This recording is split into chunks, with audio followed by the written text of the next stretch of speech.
Hello guys, welcome back to study. This is Dheeraj Kumar. Indian coast guard Navik G D B यांत्रिकी section 1 का एक mock test करेंगे और इस मॉक टेस्ट के बाद एक्चुअली पता चल जाएगा कि वाकई में आपकी तैयारी किस लेवल की है। ठीक है।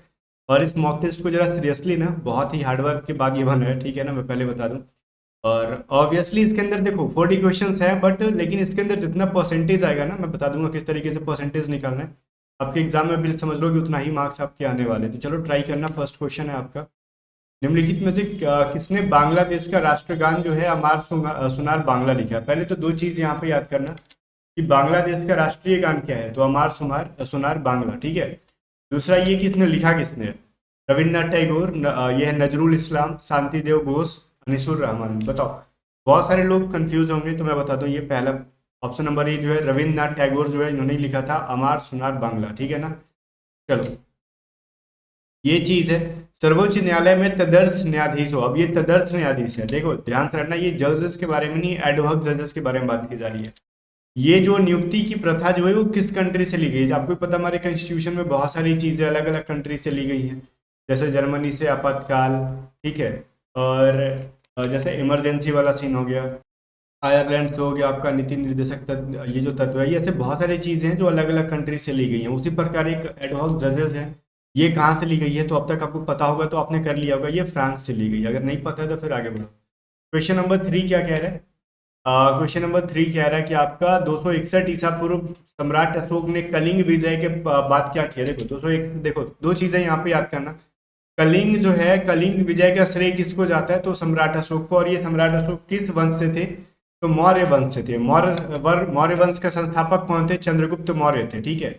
और ये चंद्रगुप्त मौर्य के बेटे कौन थे, अशोक थे। ठीक है। अब यहाँ से दो तीन सवाल तो बन ही गया आराम से कि कलिंग युद्ध कब हुआ था, 261 ईसा पूर्व जो हुआ था। अब ये इसके बाद कलिंग ने किया क्या था, तो कलिंग ने किया था वो बौद्ध धर्म को अपनाकर, उन्होंने बौद्ध धर्म अपना लिया और बौद्ध धर्म का प्रचार प्रसार किया। ठीक है ना। तो ये जो करेक्ट आंसर सी है इसका। ठीक है ना। तो गाइस यहाँ पे ध्यान देने वाली बात है, बहुत इंपॉर्टेंट क्वेश्चन। और इसको कंटिन्यू करेंगे, बट कंटिन्यू करने से पहले एक इंपॉर्टेंट बात बता दूंगा। आप में से बहुत सारे लोग ना अभी भी रीजनिंग को लेके, साइंस को लेके, मैथमेटिक्स को लेके और इंग्लिश को लेके बहुत ज़्यादा प्रॉब्लम फेस कर रहे हैं। इसी प्रॉब्लम को फेस करने के लिए ना हम लोगों ने बहुत बढ़िया सा पीडीएफ बना दिया आपके एग्जाम के लिए। पूरा चैप्टर वाइज रीजनिंग देख रहे हो, पूरा चैप्टर वाइज, और इतना कर लेते हो ना तो पूरा सेम टू सेम पैटर्न पे आने वाला है क्वेश्चन। साइंस पढ़ लोगे तो बहुत हेल्प मिलेगा आपको एग्जाम में। पूरा मैथ का जो है ना, पूरा पूरा सिलेबस का हमने क्वेश्चन सेट कर दिया। और मैथ के अंदर ना सॉल्यूशन जो है वो पीडीएफ के अंदर ना वीडियो का लिंक मिल जाएगा मैथ का, क्योंकि मैथ तो एक्सप्लेन करने वाली चीज है, तो उसमें आपको पीडीएफ में वीडियो का लिंक मिलेगा। एक एक क्वेश्चंस को वीडियो के अंदर आप सॉल्यूशन देख सकते हो, जैसे मैं यूट्यूब पे पढ़ाता हूँ वैसे। ठीक है। और रीजनिंग के लिए आपको उसी के अंदर पीडीएफ के अंदर सॉल्यूशन मिल जाएगा, टाइप किया हुआ रहेगा, लिखा हुआ रहेगा। साइंस का तो हिंदी और इंग्लिश, मतलब सारे पीडीएफ हिंदी और इंग्लिश दोनों में है, लेकिन इंग्लिश जो है सिर्फ इंग्लिश के अंदर है। ठीक है। और इंग्लिश का आंसर की भी पीडीएफ के अंदर आपको मिल जाएगा। तो सारी पीडीएफ को बाई करने के लिए ना अभी आप व्हाट्सअप करो 7277904778 पे। सारी पीडीएफ को बाई करने के लिए अभी व्हाट्सअप कर लो, हमारे स्टाफ वहाँ पे बता देंगे किस तरीके से पेमेंट करना और बाई करना है। वैसे लिंक हमने डिस्क्रिप्शन में दिया है, लेकिन लिंक से आपको टैक्सेस लग जाती है। ठीक है। टैक्स पे करना पड़ जाता है। आगे देखो, अगला क्वेश्चन क्या है, नाटो। कि नाटो का फुल फॉर्म क्या है, बहुत इंपॉर्टेंट क्वेश्चन है, एयरफोर्स में पूछा गया था। तो नॉर्थ अटलांटिक ट्रीटी ऑर्गेनाइजेशन, जो कि ऑप्शन नंबर बी के अंदर है। ठीक है। नॉर्थ अटलांटिक ट्रीटी ऑर्गेनाइजेशन, तो ये जो चीज है बहुत इंपॉर्टेंट क्वेश्चन है। ठीक है। आगे देखते हैं क्वेश्चन नंबर 5 क्या कह रहा है। पीटी उषा, आपने सुना होगा ना, उड़न परी इनको कहा जाता है, खेल जगत की उड़न परी। तो इनकी आत्मकथा मतलब ऑटोबायोग्राफी थी, उसमें मतलब ऑटोबायोग्राफी को किस नाम से जाना जाता है। ठीक है। ये जो चीज है, कुछ लोग कंफ्यूज होंगे इस चीज को, उड़न परी तो कह देंगे नहीं, इनको खेल जगत की उड़न परी कहा जाता था, बट इसकी इनकी आत्मकथा को उड़न परी नहीं कहा जाता। ये गोल्डन गर्ल, ठीक है ना, गोल्डन गर्ल पूछ लेगा किसकी आत्मकथा है, वो पीटी उषा की है। ये चीज याद रखना आप लोग। वहीं पे बैटरी में किस तरह का ऊर्जा परिवर्तन होता है। बैटरी के अंदर मैंने ये कंप्लीट वीडियो बनाई थी इसके ऊपर कि चलो ठीक है, माइक्रोफोन कैसे करता है और बैटरी किस तरीके से करता है, मतलब क्या कहते हैं, सोलर प्लेट कैसे करता है, डायनेमो कैसे करता है, जनरेटर, मोमबत्ती, सभी चीज़ें मैंने पढ़ाई थी। अगर वो वीडियो देखा है तो जाके देख लो। ये रासायनिक ऊर्जा को विद्युत ऊर्जा में क्या कहता है, कन्वर्ट करता है। ठीक है। तो correct answer option number B होगा। आगे देखो, 7 नंबर क्वेश्चन कह रहा है ना कि निम्नलिखित में कौन सा जैविक रूप से नष्ट नहीं हो सकता है। जैविक रूप से मतलब बायोलॉजिकली, मतलब जैसे जमीन के अंदर गाड़ दिए, ठीक है, तो जैसे ही जमीन के अंदर गाड़ दिए तो एक तरीके से बहुत टाइम के बाद जो लेदर होगा वो सड़ जाएगा, चमड़ा। साबुन भी ऑलमोस्ट खराब हो जाएगा, गोबर भी आपको पता ही है वो खाद बन जाएगा, बट शीशा डाल दो 20 साल बाद निकालो वैसे ही धो धा दोगे चमकने लगेगा, ठीक है। प्लास्टिक हो गया, ये सभी चीजों को नष्ट नहीं किया जा सकता, तो शीशा करेक्ट आंसर। आगे देखो 8 नंबर है, किसी विद्युत बल्ब पर 100 वाट और 200 वाट अंकित है, सॉरी 100 वाट और 200 वोल्ट अंकित है, तो इसका रेसिस्टेंस बराबर क्या हो जाएगा। देखो रेसिस्टेंस बराबर क्या हो जाएगा जनाब, तो देखो एक्चुअली आपने पढ़ा होगा ना, V स्क्वायर बराबर IR, ठीक है, ठीक है। तो रेसिस्टेंस पूछ रहा है आपसे, तो R बराबर क्या हो जाएगा, V स्क्वायर बाई आई हो जाएगा, ये चीज तो क्लियर है। तो रेसिस्टेंस बराबर क्या हो जाएगा, V का वैल्यू क्या है 200 वोल्ट, तो 200 इंटू क्या कर लोगे 200, ठीक है, डिवाइडेड बाय आई का वैल्यू कितना है 100 वाट, ठीक है। चलो 100 कटा दो, कुल मिला के यहाँ पे कितना 400 ओम जो है यहाँ पे रेसिस्टेंस क्या होगा, प्रतिरोध होगा, और क्या होगा। आगे देखो क्वेश्चन नंबर 9 है, निम्नलिखित में से कौन सा पानी का शुद्धतम रूप है, नदी का पानी, चूने का पानी, वर्षा का पानी, झरने का पानी। तो प्योरेस्ट वाटर माना जाता है रेन वाटर को, आपको पता है तो आपने आंसर कर लिया होगा। देखो मैं क्वेश्चन बोल रहा हूँ ना, तब तक आप काम करो, वीडियो को रोक लो मेरे क्वेश्चन सॉल्व करने से पहले। आगे देखो 10th और लास्ट साइंस का क्वेश्चन है, निम्नलिखित में से कौन सी क्रिया गैल्वेनाइजेशन कहलाती है। गैल्वेनाइजेशन क्या होता है बताओ, मैंने टॉप 500 साइंस के PDF के अंदर मैंने दे रखा था इस चीज, ये चीज बहुत इंपॉर्टेंट क्वेश्चन है। तो लोहे पर क्या करते हैं हम लोग, जिंक की परत, ठीक है ना, तो लोहे पर जिंक की परत चढ़ाते हैं, उसी को गैल्वेनाइजेशन या फिर गैल्वेनीकरण कहते हैं, ठीक है ना। आगे देखो, या फिर जस्तीकरण भी कहते हैं हिंदी में। 11 नंबर है, we were in search of an emporium where we could buy ladies garment cheaply, ठीक है।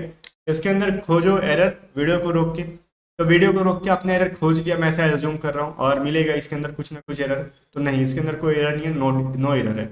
अब जब कुछ एरर ही नहीं है तो उसमें एक्सप्लेन मैं क्या करूँ, कुछ एक्सप्लेन करने वाली चीज़ नहीं है, आपने फालतू की अगर कुछ निकाल दिया एरर तो ये आपकी प्रॉब्लम है, कुछ भी इसके अंदर एरर नहीं है। आगे देखो 12 number, Mahatma Gandhi was in arrest, ठीक है, on several occasions during the freedom struggle. अब बताओ इसके अंदर क्या एरर है, एरर है। अब कह दोगे वीडियो को रोक के, नहीं सर इसके अंदर भी कोई एरर नहीं है, देखो इसके अंदर एरर है। हम कह रहे हैं पैसिव वॉइस आपने पढ़ा होगा, ध्यान से सुनो, पैसिव वॉइस आपने पढ़ा होगा, ठीक है। तो वाज प्लस क्या होता है V3, अगर कोई काम किसी के द्वारा किया गया तो वाज किया गया था, तो वाज प्लस V3। अब देखो महात्मा गांधी वाज अरेस्टेड होगा ना यहाँ पे, ऑप्शन नंबर ए अगर देखते हो आप, तो यहाँ पे क्या हो जाएगा, महात्मा गांधी वाज अरेस्टेड, ठीक है। तो तुम क्या रहा ना यहाँ पे, Mahatma Gandhi was arrested on several occasions, वो बहुत सारे टाइम में क्या हुए थे भाई, अरेस्ट किए गए थे, ठीक है ना, वाज इन अरेस्ट नहीं, वाज अरेस्टेड होगा। आगे देखो, I have been frantically trying to find a suitable house in Delhi from the past 6 months. अब देखो यहाँ पे क्या चीज ना, पीरियड ऑफ टाइम शो कर रहा है, क्या पीरियड ऑफ टाइम। अब जब भी पीरियड ऑफ टाइम शो करता है तो हैव बीन, हैज बीन के साथ सिंस या फिर फोर का यूज करते हैं, क्या सर, सिंस या फिर फोर का यूज करते हैं। अब डिपेंड करता है सिंस करेगी फोर करे, वो देखते हैं टाइम के ऊपर किस तरीके का टाइम है, ठीक है। अब देखो यहाँ पे 6 मंथ्स, तो जब भी ना न्यूमेरिकल वैल्यू दे रखा है 1 2, अल्फाबेट में इसको लिख रखा है 3 4 5 इस तरीके से, तो उसके पहले क्या करते हैं हम लोग, फोर का यूज करते हैं, ठीक है। अब जब भी बोल देगा ना 10 ईयर्स सिंस, देखो अगर कुछ क्या देगा 1998 न्यूमेरिकल वैल्यू दे देगा, तो वहां पे क्या करते हैं सिंस कर देते हैं, ठीक है ना। चलो अगर मैं कह दूंगा कि मैं 2018 से यूट्यूब चैनल चला रहा हूँ, तो वहां पे सिंस 2018, ठीक है।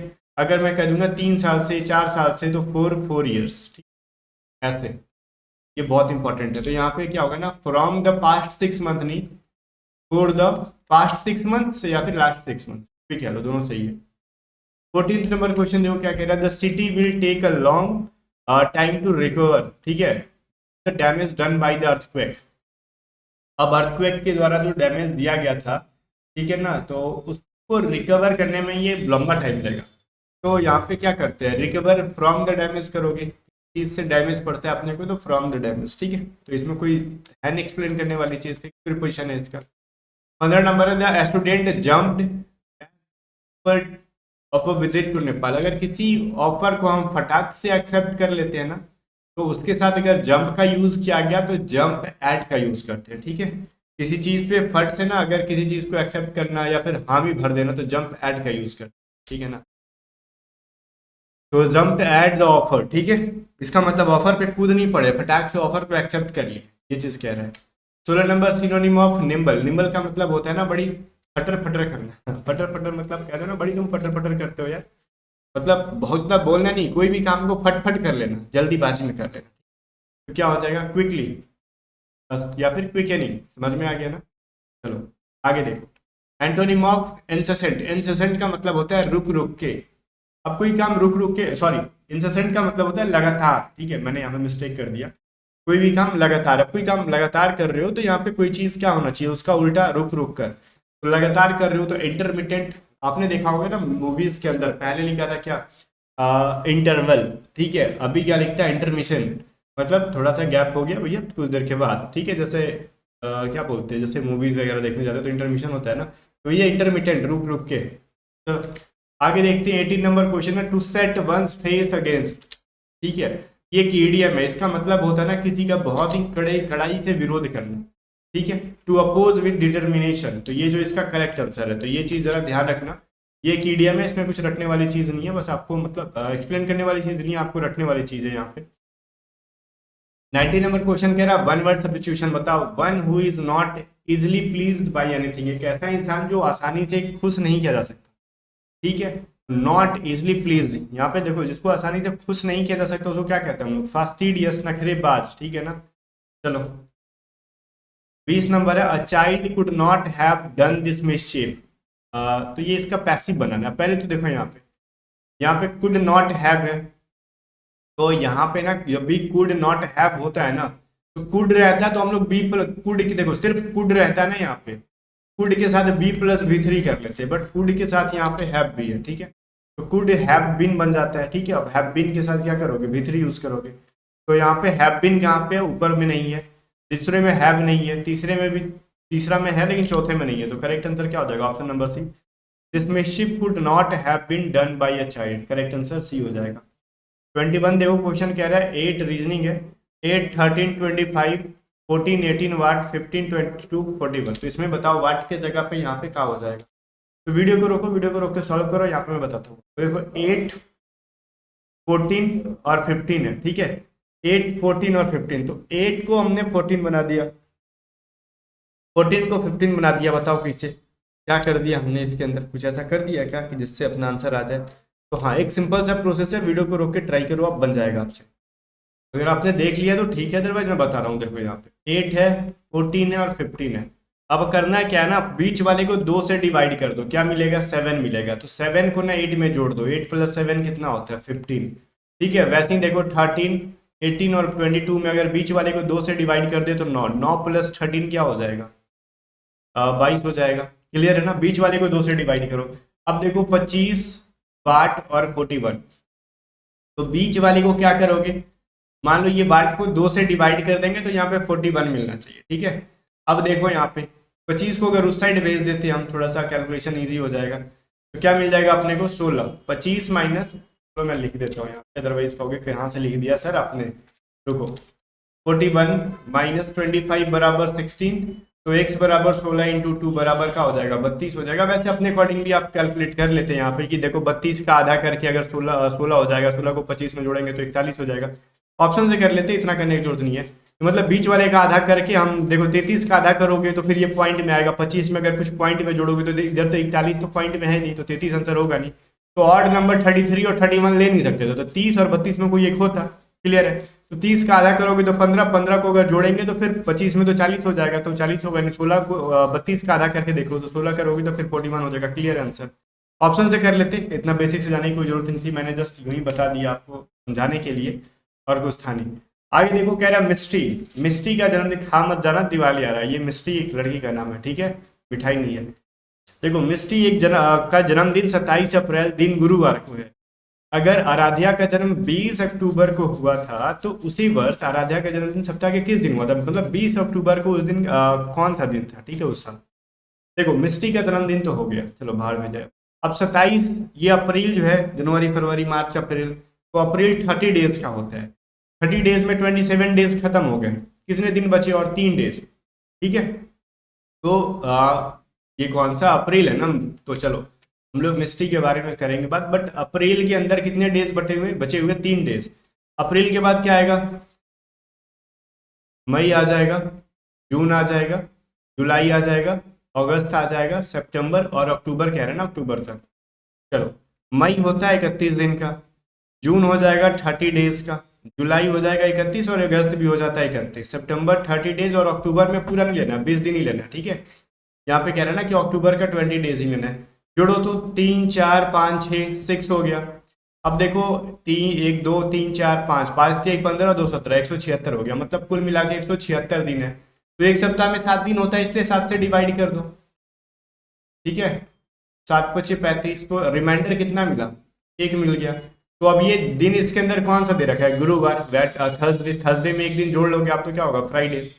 तो गुरुवार में एक दिन जोड़ लो, बराबर फ्राइडे हो गया। Correct answer option number A है। 23 देखो, बी एक बिंदु से उत्तर दिशा में कुछ दूरी चलता है और फिर अपने दाईं ओर मुड़ता है, और कुछ दूरी पे चलता है, वो अपनी बाईं ओर मुड़ता है, फिर कुछ दूरी पे चलता है और अंत में वो अपने बाईं ओर मुड़ता है और आगे बढ़ता है। देखो ऐसे क्वेश्चन को ना ऐसे ऐसे ऐसे ऐसे ग्राफ नहीं बनाना, कुछ नहीं बनाना, ठीक है। मान लो टाइम बचत करना ना, सबसे पहले लिखो वो नॉर्थ में जा रहा है ना, देखो पहले वो राइट साइड मुड़ता है, ठीक है। फिर क्या रहा है, कुछ दूरी चल के वो अपने बाईं मुड़ रहा है, लेफ्ट मुड़ रहा है। फिर यहाँ पे कुछ दूरी चलता है और अंत में अपने बाईं मुड़ता है, फिर लेफ्ट मुड़ता है। तो एक राइट को एक लेफ्ट से कटा दो। अब फिर लेफ्ट आया, फिर अगर राइट रहता ना तो लेफ्ट राइट कटा देते, बट कुछ है नहीं इसको कटाने के लिए, तो सिर्फ लेफ्ट बचा है। तो एक बार कह रहे हैं ना नॉर्थ में जाता है, तो नॉर्थ में जाओ और एक बार खाली लेफ्ट मुड़ जाओ। ये कौन सा डायरेक्शन है, बेस्ट है। करेक्ट आंसर क्या हो गया, ऑप्शन नंबर डी। कुछ नहीं करना है भैया, फटाक से आंसर आ जाएगा आपका, ठीक है। चलो, अगर बहुत ज्यादा राइट लेफ्ट रहता है ना, तो हम एक राइट को एक लेफ्ट से कटाते जाते हो, लास्ट में जो बचता बस नॉर्थ के में जाते हो, उधर लेफ्ट चाहे राइट मुड़ जाते हैं। अगर कुछ नहीं बचता ना, सब कट जाता, तो जिस डायरेक्शन में शुरू में जा रहा है उसी डायरेक्शन में लास्ट में भी जाता है, बस यही आंसर होगा। करेक्ट आंसर क्या हो जाएगा, 23 का डी। इतना बढ़िया लॉजिक कोई नहीं बताएगा।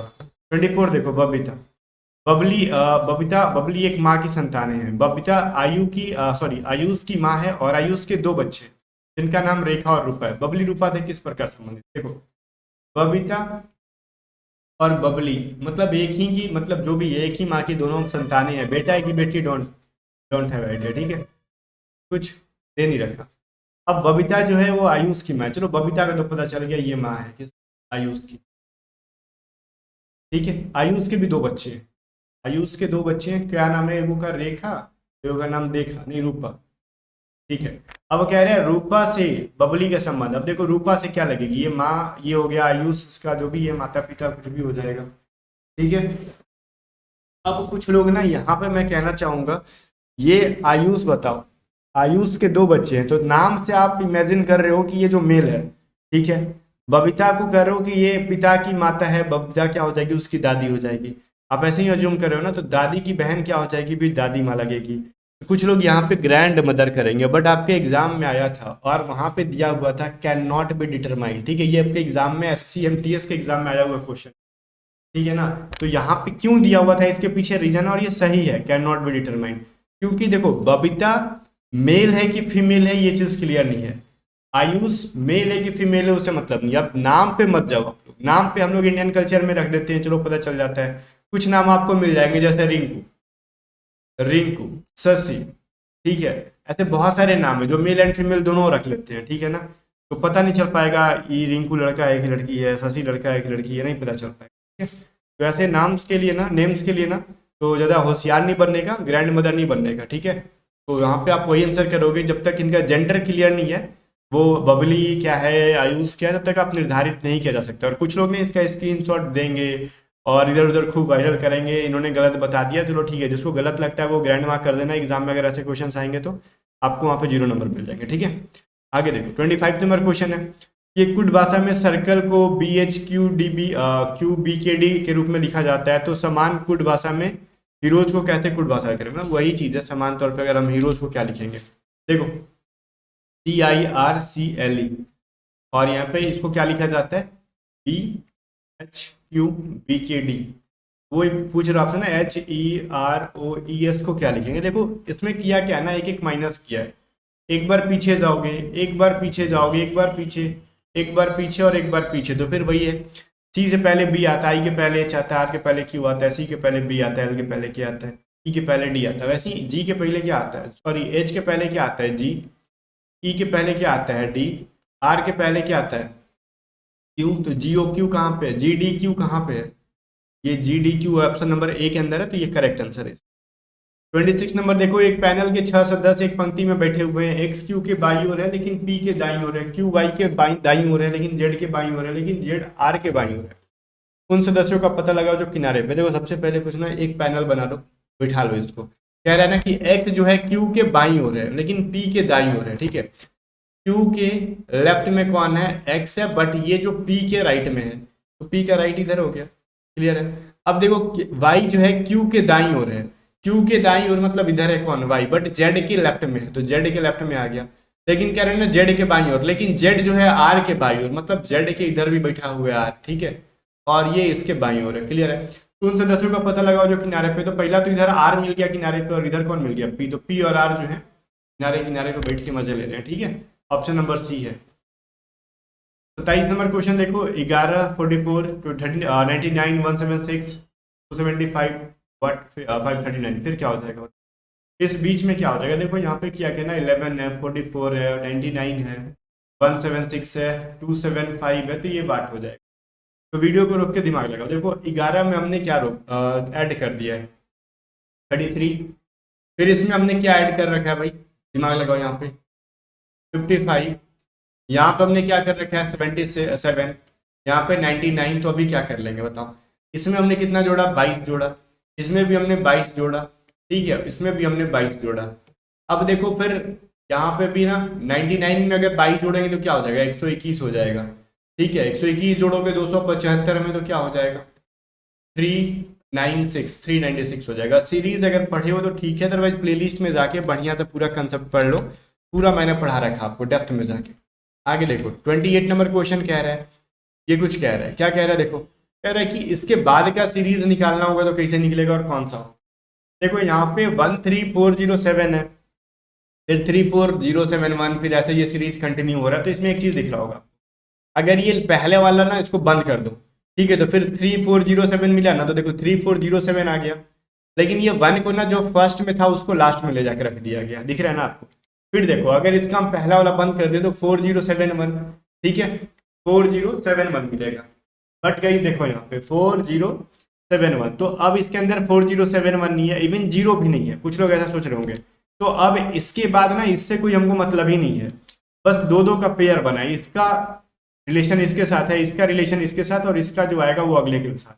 अब देखो जैसे तीसरे और चौथे का रिलेशन निकालो, अगर हम 7 को खत्म कर दें तो क्या मिलेगा, 1534, तो देखो 1534 आ गया, और लास्ट में क्या रख दिया, जो फर्स्ट में हमने खत्म किया था 7 को, वही लास्ट में जाकर रख दिए। इसमें भी देखो अगर हम 4 को खत्म कर देंगे तो क्या बचेगा, 7915, तो 7915 कहाँ पे है, तो 7915 ए में भी है और 7915 सी में भी है। तो अब देखना लास्ट में 4 होगा कि 6 होगा, तो देख लो इसके स्टार्टिंग में क्या था, 4 था, तो 4 इसमें है, ऑप्शन नंबर सी में। करेक्ट आंसर क्या हो जाएगा आपका, सी हो जाएगा, ठीक है, तो करेक्ट आंसर सी हो गया। देखो यहाँ पे 29 क्वेश्चन कह रहा है, 91 में अगर 104 कह रहे हैं तो 169 को क्या लिखेंगे। देखो 91 को ना इसमें हमने कुछ जोड़ा है, क्या जोड़ा है भाई, वो चीज़ अपने को निकालना है। तो ये इसको ना अगर 7 से डिवाइड करोगे तो क्या मिलेगा, 13, ठीक है। और अब क्या करो 91 में 13 को ऐड कर दो, 10, ठीक है। चलो वैसे तरीके से 161 को ना 7 से डिवाइड करो, 7 दूनी 14, 7 या 21, मतलब 23 मिला, तो 161 को ना 23 में ऐड कर दो। अब कुछ कहेंगे आपको पता कि ये चला कि 7 से डिवाइड कर, हमको पता, देखो ऐसे चला ना कि हमने क्या किया ना, 104 में 91 को माइनस कर लिया, अपने को क्या मिल गया, 13 मिल गया। अब हम सोच रहे थे कि 91 का 13 से क्या रिलेशन है, तो हमको समझ में आया ना कि अगर हम 13 इंटू 7 क्या होता है 91, तो 7 को अगर हम डिवाइड कर देंगे 91 से तो 13 मिल जाएगा, इसीलिए हमने 7 को 91 से डिवाइड कर दिया तो 13 मिल गया। तो 13 को ना 91 में जोड़ दिया हमने, कहानी खत्म। उस तरीके से हमने फिर से सोचा चलो इसको भी 7 से डिवाइड करके देखते हैं, 23 मिला, 23 को 161 में हमने जोड़ दिया तो 184 मिल गया। लो मिल गया आंसर, फिर क्या दिक्कत है, करेक्ट आंसर कहाँ आ गया, बी के अंदर है। चलो फिर अगला क्वेश्चन देखते हैं। सोचो और इस तरीके से सोचने की क्षमता को बढ़ाओ। देखो शक्ति का अगर वाट कहते हैं तो दाब का या फिर दबाव का मात्रा क्या है, शक्ति का पावर का वाट होता है, प्रेशर का क्या हो जाएगा, पास्कल हो जाएगा। क्लियर है। आगे देखो 31 कह रहे हैं 9x² प्लस 4x² की मान की बताओ, वैल्यू बताओ क्या हो जाएगा। अगर x इंटू वाई बराबर 6 है तो फिर 3x plus 2y is equal to 12 है। देखो मतलब मैंने उल्टा पढ़ दिया। देखो 9x² प्लस 4, हाँ ठीक है, उल्टा नहीं पढ़ा, कुछ भी सही है। देखो यहाँ पे क्वेश्चन दे रखा है 3x प्लस में 2y बराबर 12 दे रखा है, तो यहाँ पे 9x² प्लस 4x² कह रहा है। अब 9x² मतलब ये 3x² को स्क्वायर करे हुए और 2y को अगर हम होल स्क्वायर कर दें तो अपने को 4y² मिल जाएगा, और 3x को अगर स्क्वायर कर दें तो ये 9x² मिल जाएगा। मतलब समझ में आ रहा है कि दोनों और ने स्क्वायर करने के लिए हमसे प्रेरित कर रहा है, हमको कह रहा है कि स्क्वायर कर, मैं आंसर आ जाऊंगा। देखो करते हैं। तो a प्लस बी का होल स्क्वायर क्या होता है, a² प्लस में b² प्लस में 2ab, तो 2 इंटू 3 इंटू 2 इंटू वाई, ठीक है, इज इक्वल टू 144। ये हो जाएगा 9x² प्लस में 4x² प्लस में क्या हो जाएगा 3 दूनी 6 और ये 12, ठीक है। और यहाँ पे रुको, ये ना एक्स वाई होगा, हमने सिर्फ y लिखा है यहाँ पे, हमने यहाँ पे, हाँ भाग गया भाई, ये रहा, रुको, तो हमने थोड़ा सा यहाँ पे लिखने में मिस्टेक कर दिया। 2 इंटू ए, तो ये क्या था आपका 3x था इंटू 2y था, ये हमने छोड़ दिया, ठीक है। ये क्या हो जाएगा 3 दूनी 6 दूनी 12xy, 12xy बराबर 144।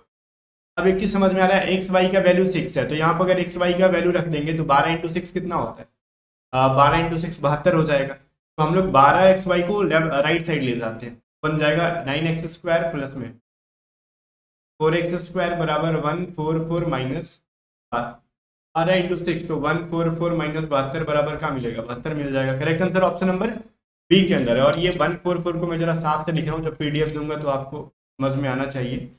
करेक्ट आंसर क्या मिलेगा जनाब, बी मिलेगा ना। चलो फिर 32 कह रहा है कि पॉलिनोमियल आपका कह रहा है ना कि 5x माइनस 4x² प्लस 3 को एक बार x बराबर 2 और एक बार x बराबर -1 रख के बताओ क्या वैल्यू होगा। देखो x बराबर 2 रखेंगे तो x बराबर 2 रखेंगे तो क्या मिलेगा 5 इंटू 2 माइनस 4 इंटू 2 का स्क्वायर प्लस में 3, ठीक है। तो ये 10 माइनस 2 दूनी 4 4 के 16 प्लस में 3 बराबर मिल जाएगा अपने को 10 और 3 जोड़ोगे तो 13, 13 माइनस 16, तो ये -3 मिल गया। तो पहला तो ये हो गया। अब दूसरा कह रहा है ना कि 5x माइनस 4x² प्लस में 3 में x बराबर -1 रखो, तो 5 इंटू -1 रख लो, ये 4 इंटू -1 का स्क्वायर कर लो प्लस 3, ये हो जाएगा -5, ये हो जाएगा 4, -4 का -4 होगा बिकॉज -1 का स्क्वायर 1 हो जाएगा, तो 4 -4 इंटू 1 -4 प्लस में 3, ये हो जाएगा -9 प्लस में 3 बराबर -6, ठीक है। तो -6 हुआ सर, -6, तो -6 एंड -3 ये दोनों ऑप्शन नंबर ए के अंदर है। हो गया जलवा।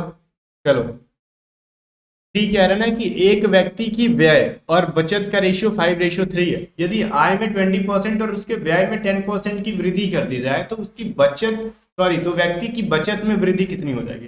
देखो यहाँ पे क्या रहा है ना कि उसका एक्सपेंस और सेविंग्स का रेशियो दे रखा है, ठीक है। कह रहा है 5/3 है, तो मान लो एक्सपेंस उसका 500 मान लेते हैं, सेविंग 300 मान लेते हैं, 100 से मल्टीप्लाई कर लेंगे, मानने में क्या जा रहा है। तो इनकम कितना हो जाएगा, खर्च और बचत जोड़ लो तो उसका इनकम 800 रुपया हो गया।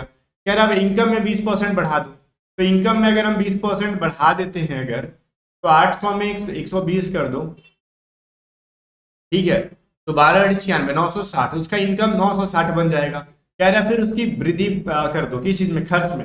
मतलब एक्सपेंस जब उसका 500 था ना, 500 में 10% बढ़ा दोगे, ये 550 हो गया। तो अब खर्च कितना, देखो अब बचाएगा कितना वो, तो क्या है ना कि व्यक्ति की बचत में कितना वृद्धि हो गया, तो अब कितना सेव करेगा वो, अब करेगा 960 में से 550 कर लो, तो 0 1 और ये 410 रुपया करेगा।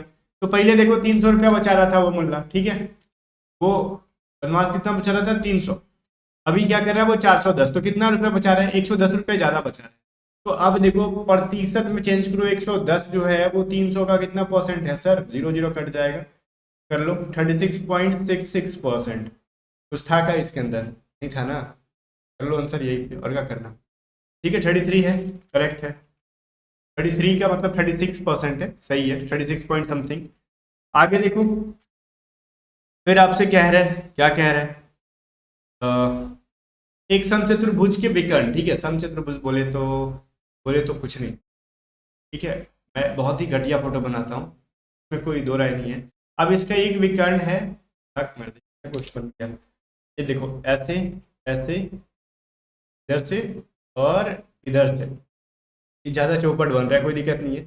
एक विकर्ण इसका कितना है 15 मान लेते हैं, और ये छोटका जो है ये बनेगा 8 सेंटीमीटर, ठीक है। और इसको ना थोड़ा सा हटाते हैं यहाँ से, कि मान लो 15 सेंटीमीटर है, तो ये 8 सेंटीमीटर, तो कह रहे हैं ना कि इसका परिमाप बताओ। तो ठीक है भैया, तो एक भुजा स्क्वायर बराबर क्या होता है आपको पता है, ए स्क्वायर बराबर क्या होता है, ए स्क्वायर बराबर होता है D square D by two का होल स्क्वायर प्लस में डी बाई डी वन मान लो, या फिर डी टू बाई टू का होल स्क्वायर। अभी डी क्या सर बोल दिया, डी फोर धीरज, ना ना ऐसा नहीं है, डी फोर इसका डायगोनल, मतलब विकर्ण को इंग्लिश में क्या कहते हैं, डायगोनल कहते हैं। देखो यहाँ पे डायगोनल्स ऑफ अ रोम्बस, ठीक है। तो पहला क्या है, मान लो यहाँ पे डी वन 8 सेंटीमीटर मान रहे हो, ठीक है। तो ए बराबर क्या हो जाएगा, अंडर रूट चढ़ा लो इधर, 8/2 का होल स्क्वायर प्लस में क्या है भाई 15/2 का होल स्क्वायर। हम कटाएंगे नहीं, डायरेक्टली लिखेंगे। यहाँ पे देखो ये हो जाएगा कितना 64/4 प्लस में 225/4, मतलब अंडर रूट ये कितना हो जाएगा 289/4 हो जाएगा, ठीक है। चलो तो ये हो जाएगा, ए बराबर कितना हो गया सर जी, रूट से निकालोगे तो 17/2 हो जाएगा। अब देखो इधर हम लिख रहे हैं परिमाप, परिमाप बोले तो पेरीमीटर, ठीक है। आगे देखो तो परिमीटर क्या होता है, 4 इंटू ए होता है। तो ए बराबर कितना आ गया 17/2, तो 2 दूनी 4, ये 17 इंटू 2 34, ऑप्शन नंबर ए है।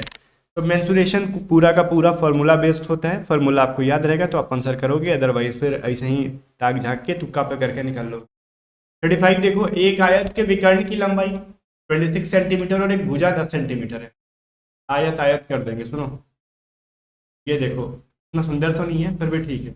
इसका ई जो है ना विकर्ण है कितना है भाई 26 सेंटीमीटर है, ठीक है। और एक भुजा मान लो ये 10 है, ठीक है। तो इसका एक हुई भुजा कितना हो जाएगा बताओ, त्रिभुज जैसा लग रहा है ना ये समकोण त्रिभुज, तो फिर वही अपना लो विकर्ण का स्क्वायर माइनस भुजा का स्क्वायर। अब 26 का कितना होता है स्क्वायर 576 माइनस 100 बराबर 476। 476 किसका है सर जी बताओ, ये 24 का है ना। चलो तो ई जो हो गया 24 हो गया, यही हो गया ना आपका। तो अब इसका क्या कह रहा है, एरिया बताओ, एल इंटू बी, लंबाई 24 चौड़ाई 10, 240 40 कर दिए हम लोग, ठीक है। तो करेक्ट आंसर क्या हो जाएगा 40। और ये जो चीज़ है ना ये बराबर है, थोड़ा सा लिखते तुर्की में भी लिख देते हैं, कोई दिक्कत नहीं है। आगे देखो 36 है कि tan 1 degree, tan 2 degree, tan 3 degree dot dot dot tan 9 degree, tan 89 degree. इसका आंसर क्या हो जाएगा, मुझे लगता है कि इसका आंसर बताने की कोई जरूरत नहीं है आपको, आप सबको पता चल गया होगा इसका आंसर 1 हो जाएगा। क्यों, क्योंकि बीच में देखो ये सब कट फट के 1 हो जाएंगे। tan 1 डिग्री प्लस में 91, देखो tan, देखो यहाँ पे मैंने एक चीज़ पढ़ा था, tan θ1 प्लस θ2 बराबर अगर 90 डिग्री होता है वैल्यू, तो tan θ1 इंटू tan θ2 बराबर 1 होता है। जैसे देखो θ1 में अगर 1 ले लो, θ2 को अगर 89 ले ले, तो जोड़ने पे क्या होगा 90 हो जाएगा, इसलिए 1 इंटू 89 कितना हो जाएगा 1 हो जाएगा। सब मल्टीप्लाई करते जाओगे तो 1 आ जाएगा इसका आंसर, मल्टीप्लाई है जोड़नी है ना इसलिए। 37 देखो कॉसिक थीटा प्लस में साइन थीटा बराबर 5/2 है, ठीक है। सुनो तो कॉसिक थीटा को क्या लिख सकते हो, अगर कॉसिक को x लिखेंगे तो फिर कॉसिक थीटा बराबर क्या होता है सर 1/sin थीटा। तो कॉसेक को हमने x लिखा तो फिर साइन को क्या लिख सकते हो 1/x लिखते हो, ठीक है। और आपने पढ़ा था ना ट्राइगोनोमेट्री अलजेब्रा में, अगर 1/x बराबर अगर कुछ a दे रखा है तो x प्लस 1/x बराबर अगर a दे रखा है तो x माइनस 1/x बराबर क्या होता है a स्क्वायर माइनस 4, ठीक है। तो अंडर रूट क्या करोगे 5/2 का स्क्वायर माइनस 4 कर दो, आ जाएगा देख लेना। ये 4 कर लो तो ये हो जाएगा ना √16/4, क्या लिख दिया मैंने भाई 25 माइनस 16/4, ठीक है। तो ये क्या हो जाएगा 9/4 बोले तो 3/2। Correct answer option number A है, 37 का ए इसका सही आंसर हो जाएगा, ठीक है। आगे देखो सब अलजेब्रा में पढ़ा रखा था। 39 देखो, दो वृत्त की त्रिज्याएं क्रमशः 20 सेंटीमीटर और 13 सेंटीमीटर है, तो उस वृत्त की त्रिज्या ज्ञात करो जिसकी परिधि इन दोनों वृत्तों की योग के बराबर होगी। देखो परिधि कह रहा है ना कि परिधि योग के बराबर होगी, तो मान लो पहला वाला का रेडियस r1 r मान लो ये है कैपिटल R और स्मॉल r क्या है 13 है, ठीक है। या फिर चलो हटाओ इसे नहीं करना, देखो r1 मान लो 20 है, r2 कितना है 30 है। अब देखो पहले वाले का परिधि क्या होगा 2πr R1 प्लस में 2 पाई R2, अगर हम जोड़ेंगे तो क्या मिल जाएगा 2 पाई इंटू, ये बराबर क्या हो जाएगा 2 पाई कैपिटल R, मतलब बड़े वाले वृत्त का जो त्रिज्या, मतलब ये परिधि हो जाएगा, दोनों का परिधि जोड़ोगे तो ठीक है। अभी 2 पाई को कॉमन ले लोगे तो R1 प्लस में R2 मिल जाएगा 2 पाई R हो जाएगा, ठीक है ना। चलो तो ये 2 पाई कट गया, रेडियस बराबर क्या हो जाएगा R1 प्लस R2 का है 20 प्लस में 13 बराबर 33। अब इतना कुछ नहीं भी करते ना, खाली 20 और 13 जोड़ देते तो आंसर आ जाता, ठीक है। चलो आगे देखते हैं। 39 कह रहा है कि अगर त्रिभुज ABC में A बराबर 50 डिग्री है तो यदि B और C का समद्विभाजक एक बिंदु O पर मिलता है, ठीक है, तो BOC निम्न में से किसके बराबर है। देखो ये एगो ट्रायंगल है, ठीक है, ABC, ठीक है, तो A बराबर क्या है 50 डिग्री है। तो अगर इसको हम समद्विभाजित करते हैं इसे, ठीक है, ऐसे, तो समद्विभाजक यहाँ पे मिल रहा है इसका बाइसेक्टर, और इसको O मान लो, तब कह रहे हैं यहाँ पे एंगल BOC बराबर क्या मिलेगा, तो BOC बराबर क्या हो जाएगा बताओ। आपको पढ़ाया था ना 90 प्लस A/2, 90 प्लस क्या हो जाएगा 50/2, ज्योमेट्री के अंदर पढ़ा रखा है सर ये सब, अगर आपने पढ़ा होगा तो ठीक है। 115 डिग्री हमने प्लेलिस्ट के लिंक डिस्क्रिप्शन में दे दिया मैथ का, अगर आपने पढ़ा है तो ठीक है, अब नहीं पढ़ा तो क्या कर सकते हैं, आप पढ़ लो जाके। आगे देखो लास्ट क्वेश्चन है, ए का वेतन बी के वेतन से 35% अधिक है तो बी का वेतन ए के वेतन से कितने प्रतिशत कम है। देखो यहाँ पे ए का वेतन कह रहा है बी के वेतन से 35% अधिक है ना, तो मान लो बी का वेतन 100 होगा तो ए का कितना हो जाएगा 135, क्योंकि 35% 35 ही होता है तो उसमें जोड़ दो ए में। तो अब बी कितना कम है, तो 35 कम है ना, तो 35 कितने से 135 से इसका रिलेशन निकाल लो, ये हो जाएगा 5 से 35, ही हो जाएगा 5 दूनी 10 27 बार में, तो 700 बटा में 27 करोगे तो ये हो जाएगा आपको पता है कितना 25.9 ऐसे डॉट डॉट डॉट परसेंट कुछ हो जाएगा, इसको हम लोग 26% कह सकते हैं। ये लगभग में नियरेस्ट वैल्यू कौन है 26 है, तो नियरेस्ट वैल्यू 26 है तो कर लो 26%, ठीक है ना। ये बड़ा इंपॉर्टेंट क्वेश्चन था, तो कमेंट करके आप लोग बताओगे कि कितने क्वेश्चंस का आंसर आपने सही किया, और इसका आंसर की भी हम दे देंगे। और साथ में जाने से पहले ना एक बार फिर से मैं आपको याद दिला देना चाहूँगा कि जितनी भी PDF आपने अगर बाई नहीं किया ना हमारी, तो बाई कर लो, व्हाट्सअप कर लो, मैं आपको व्हाट्सअप नंबर दे दे रहा हूँ। देखो व्हाट्सअप नंबर है, सारी PDFs का लिंक भी डिस्क्रिप्शन में, बट लिंक से बाई करोगे थोड़ा सा प्राइस ज़्यादा देना पड़ेगा आपको। बाकी सारी PDFs के लिए भी व्हाट्सअप कर लो 7279047787। मिलते हैं नेक्स्ट वीडियो में, तब तक बाय बाय। स्टडी को सब्सक्राइब नहीं तो कर लेना और वीडियो को लाइक करके शेयर कर देना।